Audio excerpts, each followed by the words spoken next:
August 4 might not have become a historic date for Burkina Faso if Captain Thomas Sankara had not been arrested on May 17, 1983 by the men of President Dr. Commander Jean-Baptiste Ouedraogo and Colonel Urien Gabriel Somé.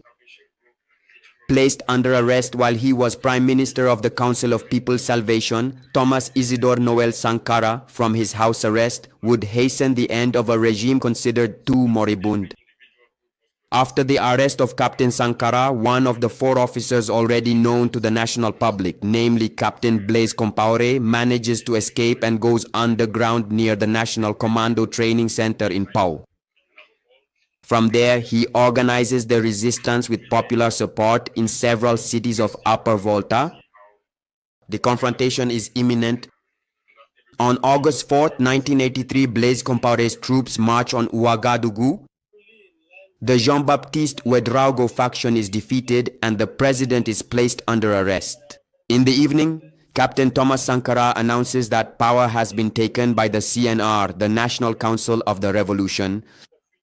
This marks the beginning of the democratic and popular revolution under the leadership of Captain Thomas Isidore Noel Sankara. From that moment on, things began to move quickly. On October 2, 1983, the president of the CNR delivers the political orientation speech, The Guide for the Revolution. On the first anniversary of the RDP, the country sheds its colonial mantle and becomes Burkina Faso, the land of upright people, with the motto, "Fatherland or death, we shall overcome." The revolution directly confronts imperialism and its local lackeys. Comrades, we must stand united. Down with imperialism, down with neo-colonialism, and absolutely down with the owls with their slimy, insidious gaze, for they represent a true threat. The charismatic leader of the revolution spreads ideas of independence and sovereignty.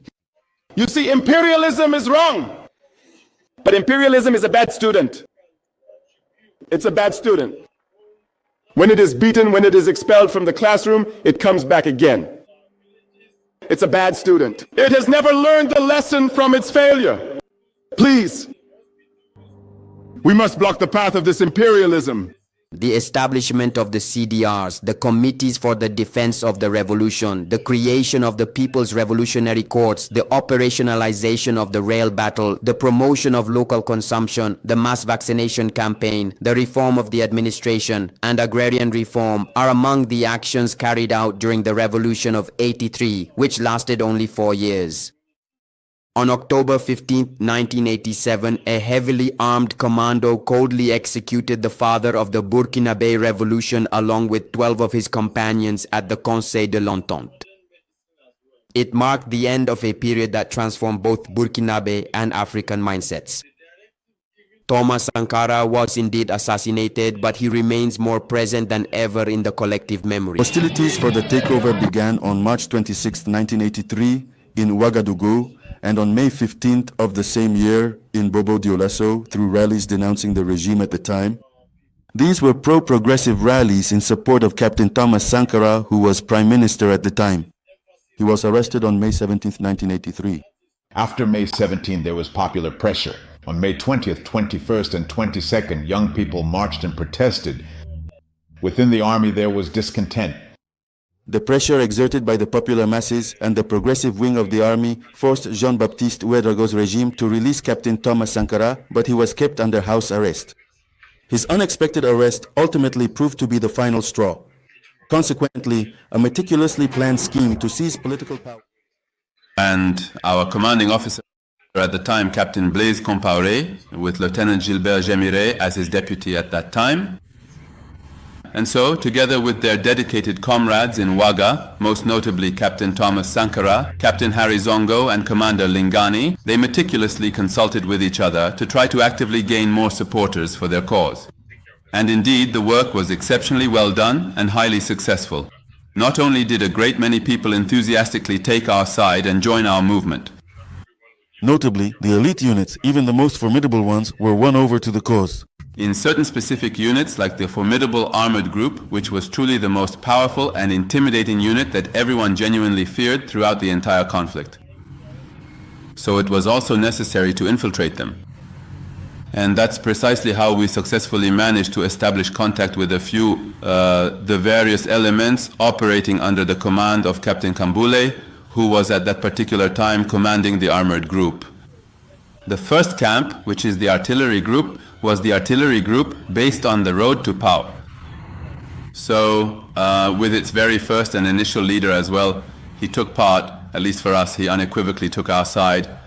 If we hadn't really managed to successfully get them firmly on our side, sending a crucial message would have indeed been a significant problem. The plan is thus put in place. Now remains the moment to take action. Thomas Sankara, from his residence, was monitoring and coordinating the operations. The operative must come from Pau, not without difficulty. We found ourselves in a challenging situation because we didn't possess any vehicles at all, nor any conventional means of transportation readily available to us. In this critical predicament, Captain Blaise, demonstrating remarkable resourcefulness and quick thinking, conceived the brilliant idea to actually utilize the robust dump trucks belonging to a Canadian company that was coincidentally present in the area, primarily engaged in significant street construction and infrastructure work. With the company's vehicles recovered, it was necessary to sound the assembly, but also to determine the targets to be taken and the division of tasks once in Ouagadougou. And these targets are namely the armored group, the presidential palace, the presidency, the gendarmerie, and the radio station.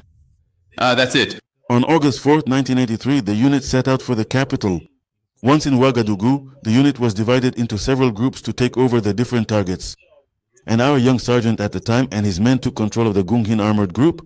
I was in charge, along with my men and a certain number of anti-aircraft guns, because we had received some anti-aircraft guns as well as other weapons. That, it must be said, came from Ghana. We had prepared ourselves well for this, and we also had complete mastery of these weapons. And so, on the Gongin side, which was the hot spot, we needed a lot more troops. And I, as a sergeant, was the one who led the attack on the Gunghin side, the armored group.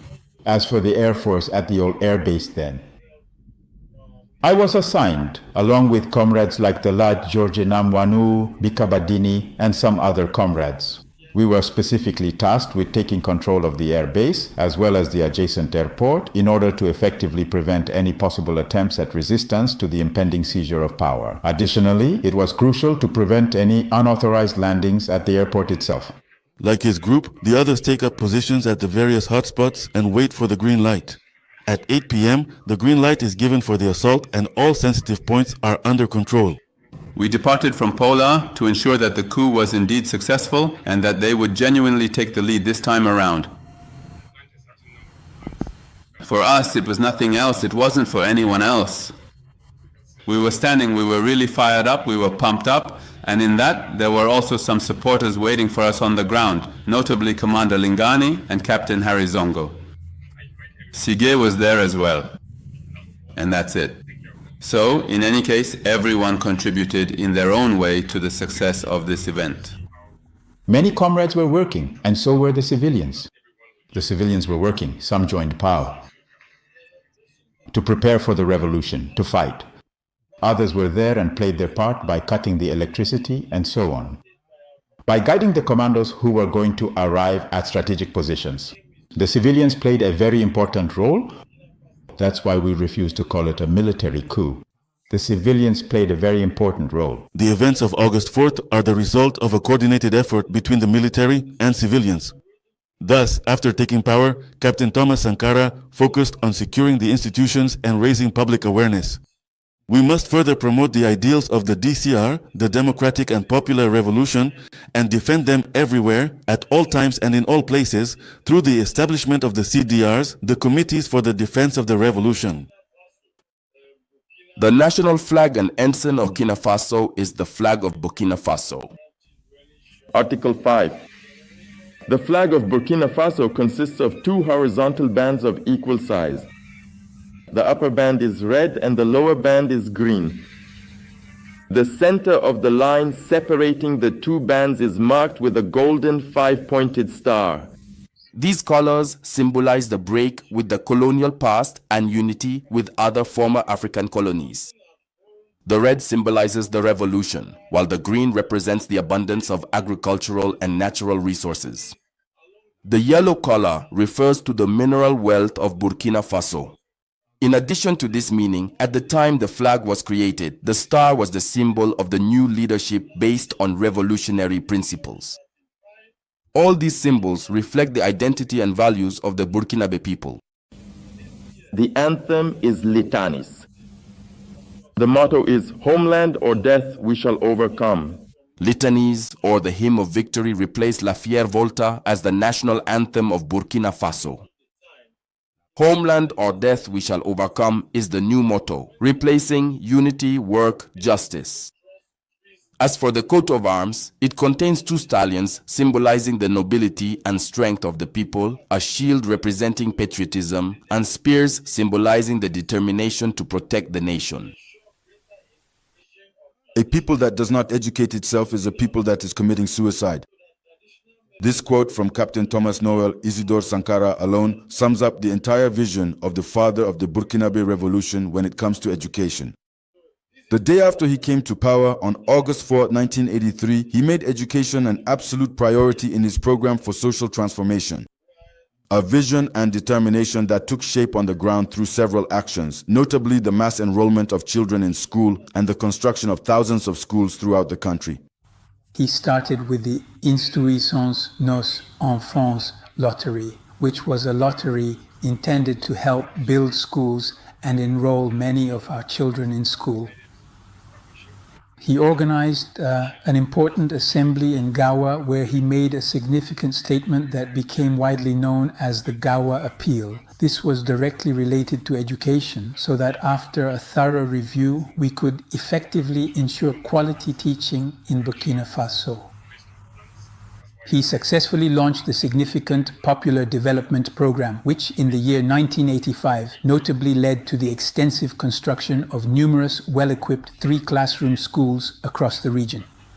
Then he launched the 5-year Popular Development Plan, which from 1986 to 1990 was supposed to build a significant number of schools, junior high schools, and certainly expand the universities in Burkina Faso.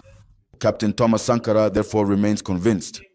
One of the main duties facing the Burkinabe people in the process of the democratic and popular revolution is to design a new kind of school, one that meets the aspirations of present and future generations. For the Captain President, education remains a fundamental right, and no Burkinabe should be left behind. President Thomas Sankara introduced education in the national languages Diaoula, Mure, and Fulfulde, as well as the Bantali operation, which consisted of organizing literacy sessions in national languages. All of this was to boost the literacy rate in Burkina Faso. And he instituted school uniforms. This too was to ensure that children from poor families would not feel uncomfortable, and as a direct and significant result, the overall literacy rate experienced a notable increase, climbing from approximately 15 or 16% to a much higher 28%. For the father of the revolution of August 83, there can be no development without a population in perfect health. And one of the first major actions undertaken by the National Council of the Revolution in the health sector was the Commando Vaccination Operation. This unprecedented operation took place in November 1984, 1 year after the launch of the Democratic and Popular Revolution, and the results speak for themselves. Several million children were vaccinated against measles, meningitis, and yellow fever at a low cost, making Captain Thomas Sankara a true champion of vaccination. This commando vaccination campaign was so successful that the World Health Organization congratulated Burkina Faso. And to truly ensure a health policy that is genuinely close to the people, the significant operation One Village, One Primary Health Post, PSP, was officially launched. So, dedicated health workers and skilled midwives were thoroughly trained in every single village, with the overarching goal of effectively bringing essential healthcare services much closer to all the people, right within their own communities. There was also the construction of CSPS centers, the rehabilitation of hospitals, and the promotion of building pharmaceutical depots. But in 1987, there was also the promotion of traditional healers and traditional medicine. Sports, a true driver of health and for a sound mind in a sound body, were also introduced as mass sports every Thursday. In addition to this, several strong measures were also implemented to keep Burkinabe citizens in good health. Captain Thomas Sankara remains a true pioneer of free and preventive public health. Cyprian Anima is convinced. A new era is dawning in the Republic of Upper Volta. It is led by the National Council of the Revolution under the leadership of Captain Thomas Sankara. It is therefore time to break away from the neo-colonial system. To achieve this, Sankara places culture and sport at the heart of this revolution as major levers for liberation, affirmation, and cultural identity. Within the executive branch, a new department is created. This is the Ministry of Culture, Youth and Sports, with the mandate to promote national languages, arts, traditions, and indigenous values.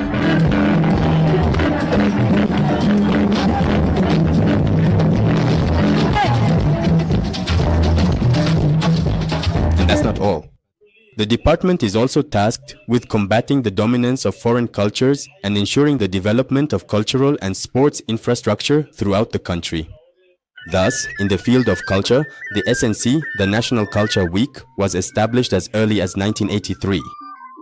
It was established to showcase the country's cultural diversity through the arts, gastronomy, dance, and traditional music.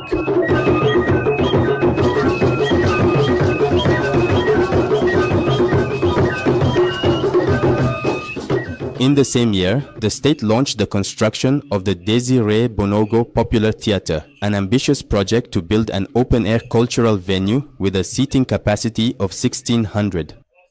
The commitment to values and the promotion of local languages led Captain Thomas Sankara in 1984 to rename Upper Volta as Burkina Faso, which means the land of upright people in the local language.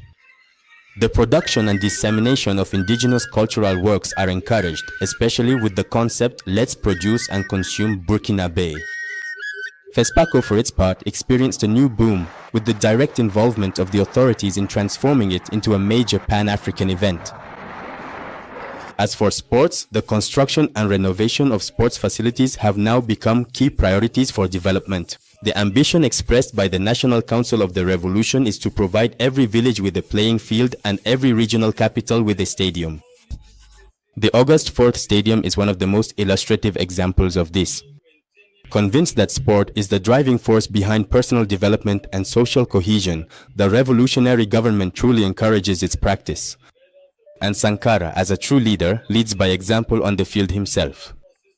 Institutionalized in all public services, sport becomes part of the daily life of civil servants. The committees for the defense of the revolution are responsible for organizing and raising awareness about the practice of cultural and sports activities. In neighborhoods, villages, cities, and everywhere else, everyone is invited to participate because, according to Captain Thomas Sankara, a people who do not practice sports is a sick people.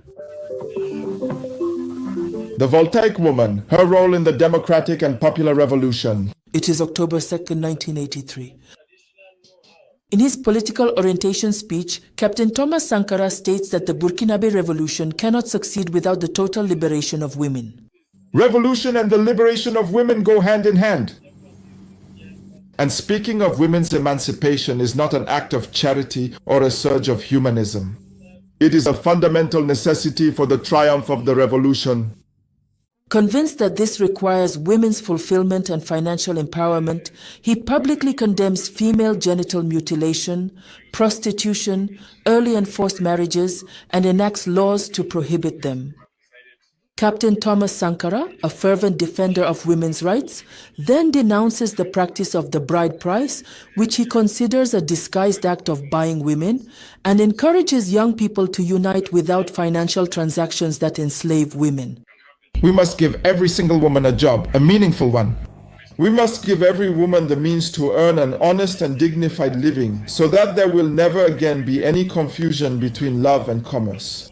Under the National Council of the Revolution, CNR, a structure for the promotion of women was created, called the Union of Women of Burkina, UFB, tasked with mobilizing and organizing women in the revolutionary process. They make up more than half of the population. And since the National Council of the Revolution does not exclude us at this level, it is up to women to fight and undergo military training, to accept that even in this area, they can succeed. March 8th, National Women's Day, is established as a public holiday and dedicated to events highlighting women's struggles. This day is also an opportunity to challenge the traditional roles imposed on women. From the revolution, CDRs are created within which women are systematically included. The revolution establishes equal pay between men and women in the public sector and promotes the hiring of women in fields that were previously reserved for men.